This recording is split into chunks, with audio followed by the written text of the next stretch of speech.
What's up everybody, welcome to Money Management channel. My name is Andrei and today I'm gonna be doing an update on MMTLP and FINRA saga. I got the cash in the bag, stadium packed, born a rock star in this life, gonna live it up. And guys, for today's video I have several quite interesting news. We have several updates in the lawsuits that were filed just recently, and I will show you that we still have some questions to the former members of the board of directors of MMAT, MMTLP and TRCH, and I will show you some discrepancies in the facts that were represented basically for the last couple of years. And before we dive deeper into all of these, guys, please subscribe to my YouTube channel, and if you want to know more about technical analysis, you can join my Patreon with a risk-free 100% money-back guarantee offer with a 50% discount. And to do so, as I already mentioned, you can subscribe to my YouTube channel and join my Patreon account with limited time offer, Black Friday 50% discount. And guys, you've seen many of my trade calls, all delivering strong returns in just hours. Now it's your turn to trade smarter. Join my Safe Haven Patreon tier, built for traders who want consistency, structure and real results. You will get a detailed plan to protect your portfolio, monthly one-on-one Zoom sessions with me and private Discord access with all trade alerts, lessons and exclusive updates. And here is the best part. If you don't earn more than your subscription price within 30 days, you will receive a full refund, no question asked, as long as your trading account balance is at least $2,500 and you've taken all the recommended trades during the period. No excuses, no fine print. You profit or you don't pay. Here are just a few of my trade results from the first half of October.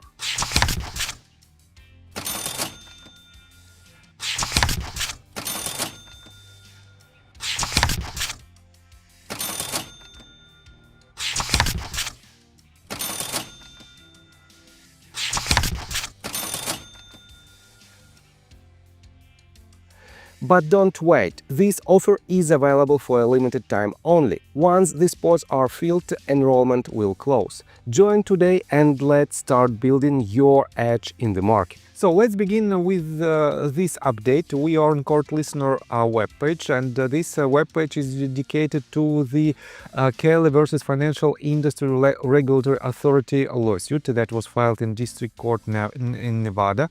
And we have recent updates that were filed on December the 2nd and December the 3rd. It is an order and it is an ordered stipulation and a motion miscellaneous relief and response to this relief. And guys, unfortunately these documents are hidden behind the paywall, but I found very good explanation and very good breakdown of these documents. And it was made by Kicap, and I want to pay attention to just a couple of his recent tweets.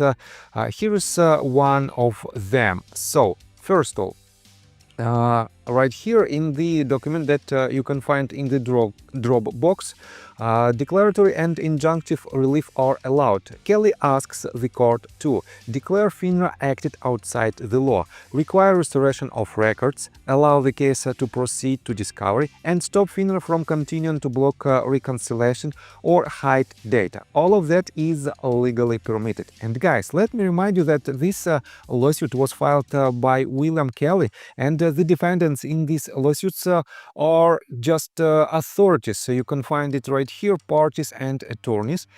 And I have to say that there are no mention of John Burda, George Palakers or Greg McCabe.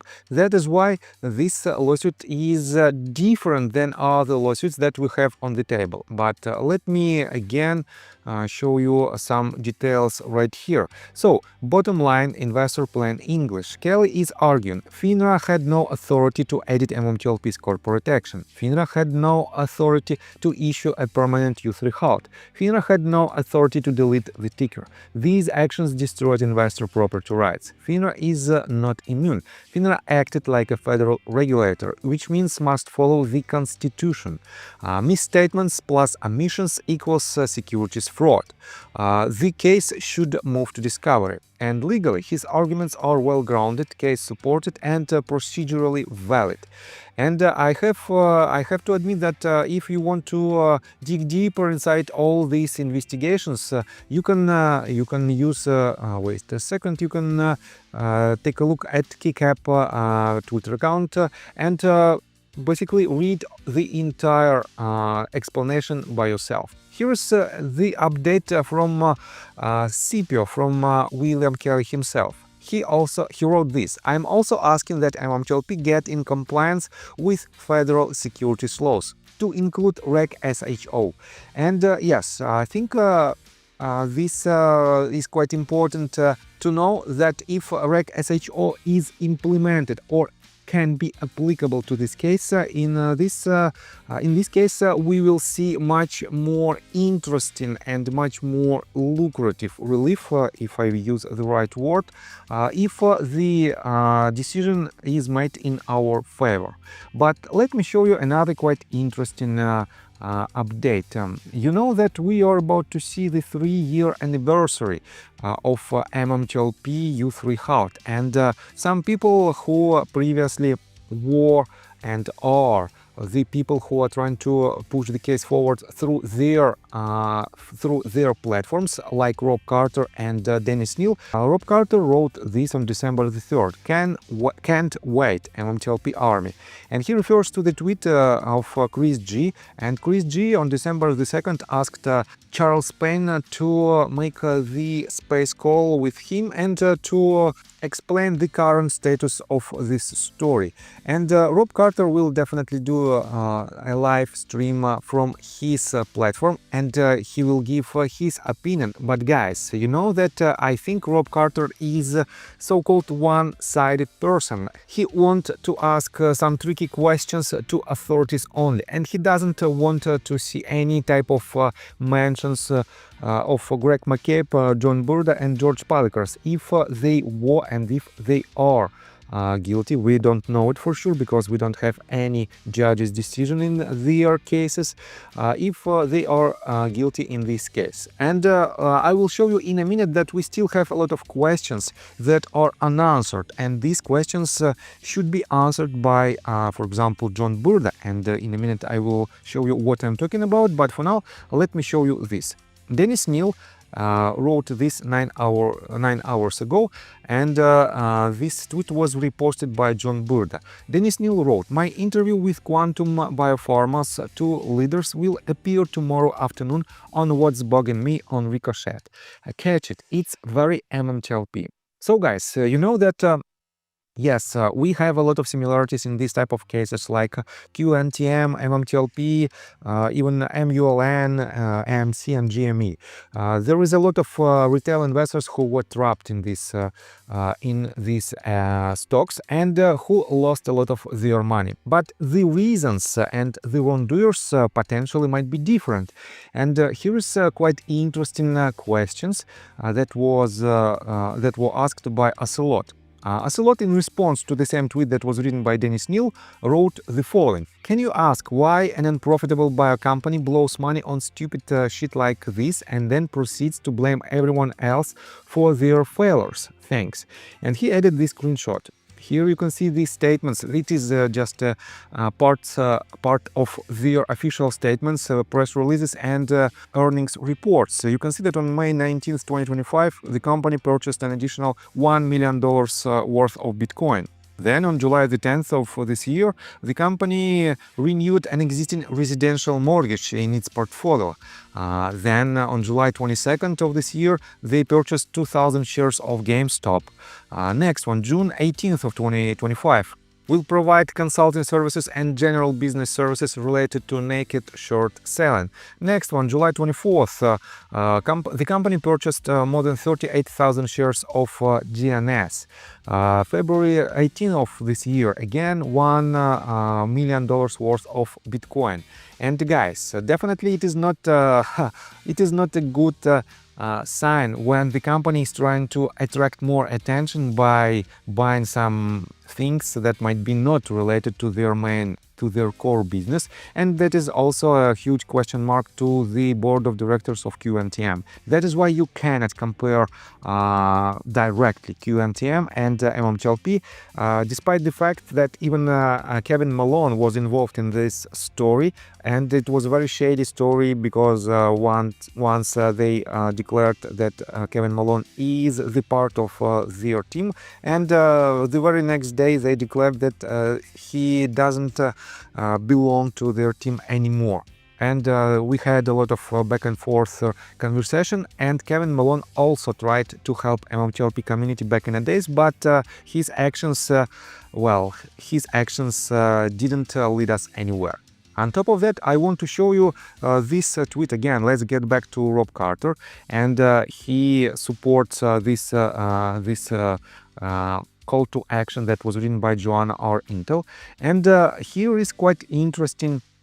Here's quite interesting comments from Bailey DeVroe. She wrote, again, we have a lot of questions to John Burda, and she added this tweet that was written by John Burda himself on December the 6th of 2022, and she wrote, wrong again. But John Burda said this, says you have to buy the close of business on the 8th. Which means John Burda himself admitted that the last trading day was December the 8th, and he answered to the tweet that was written by Terry Z.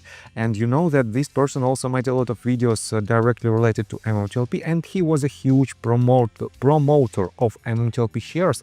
He asks a lot of people inside the retail community to buy the shares because it should be a game changer in their lives. But guys, well, he published, let's continue with this one. He published on December the 6th of 2022 this screenshot of the official FINRA comment, and it says MMTLP shareholders with settled positions as of December the 12th record date will receive 1 share of Next Bridge Hydrocarbons for every 1 share of MMTLP held on paid date of December 14th.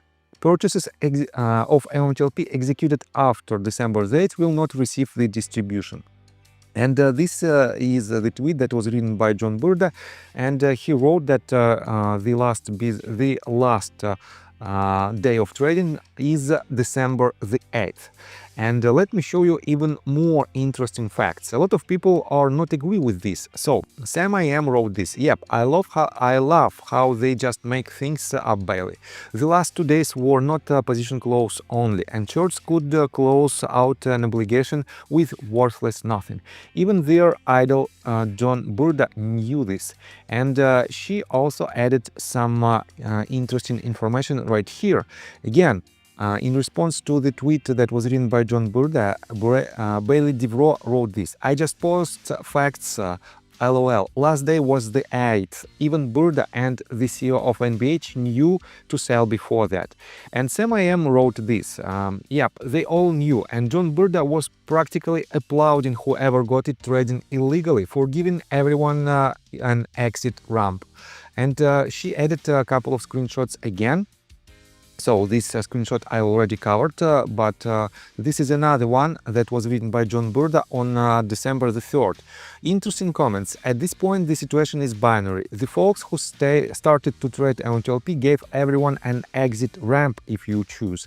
If not, you can hold and see what transpires over the coming weeks. Either way, you, the holder, are in control. And he added this, and I cannot comment further until all the information is public. And let me show you another quite interesting update. Again, here is the counter argument of Dennis. He wrote, the message doesn't say that. It says after December the 8th will not receive the distribution, meaning position close only since 7 should have occurred up to the 12th according to OTCVP. And we all remember this interview that was made publicly. where the vice president of OTC markets stated that the last trading day was December the 12th. And guys, this is another controversial arguments from both sides of the community. Let me continue. Burda was not even CEO at that time. Not sure why you are quoting him. And Sam wrote this, but John knew the 8th was the last day for shorts to close. He said so. And George said nothing except thank you, FINRA. Again, here is the screenshot that proves this statement. Penny Queen wrote, two hands news, Schwab saying MMTLP shorts must be closed by confirm, and John Burda wrote, that is my understanding too. And wait a second, the second screenshot is right here that George Palikors, in response to the statement that was made by FINRA, wrote this on December the 6th, thank you FINRA. And he didn't add anything to this. On top of that, guys, Sam wrote this. You can't read the important parts, I see. And you know that George and MMAT did when they realized all investors were confused and trapped. Not a damn thing. They had all the power to stop it and fix it. No PCO can't buy something worthless. And here's another couple of tweets. Sensei wrote this on October the 30th. John, if it was not the wording Meta wanted, then why go through with the spin out? Why not pause? And John Burda responded on October 31st of 2023. And it was the previous tweet was also written in 2023. After the halt, I asked Meta to do just that. I understand the board voted to go through with it anyway. And here is another screenshot. This is the statement and the dates of the official T+2 settlement and execution date. And here you can see that next breach hydrocarbon supersedes and replaces all Meta's prior disclosure regarding the logistics and timing of the trading of MMTLP in connection to the distribution. And guys, I think John Burda and George Palikors could stop this, could prevent these actions when the U3 halt was implemented, but they didn't do anything in order to stop it. That is why, well, I have a lot of questions to these people as well, and unfortunately they know that we have these questions, but they don't want to answer this. Why they sell their shares, what was their intention, why they didn't prevent the spin-off when they knew that everything was wrong in this story. And why didn't they say that clearly stated? Why didn't they clearly stated that the last trading day was December the 8th? And guys, you know that I made a video on December the 7th, and I told you that you have to sell your stocks if you don't want to be trapped in this saga. And the link to this video is published in the very top of my description. You can watch it by yourself and prove my words. On top of that, guys, you all want to know the share count of the shares that were issued and that was shorted by wrongdoers, by broker dealers, and in general. And I have to admit that Meta Materials knows this share count, and we have the evidence of this. Wait a second, I will show you this tweet that I showed you a couple of days ago in my previous or the video before my previous video, and here is the tweet that was written by Jennifer Vitrano on November 26th. Thank you very much. And she refers to the tweet that was written on September 16 by MMTLP History Channel. Wes Christian and Mark Basile working on MMAT and MMTLP. And this is the part of the audio of the space call where Mark Basile clearly stated that Meta Materials knows the share count from Share Intel and they don't want to disclose it. Guys, why is that? Why they don't want to make this information public? It will definitely solve a lot of problems and that it will drastically push our case forward. We have this evidence. This is the clear evidence that they knew and they know about the share count, but for some reason they don't want to disclose it. So let's switch to more interesting details again in regards to the lawsuit that was filed by Scott Roth. I want to pay your attention to this response that was written by Daniel Spears. She answered to the Scott Roth's call to action, and where he asks what type of companies belongs to Greg McCabe. And previously I told you that it was about 30 companies, but here is the companies that were found by Daniel Spears, and it is more than 45, I believe, or even more than 52 companies which belong to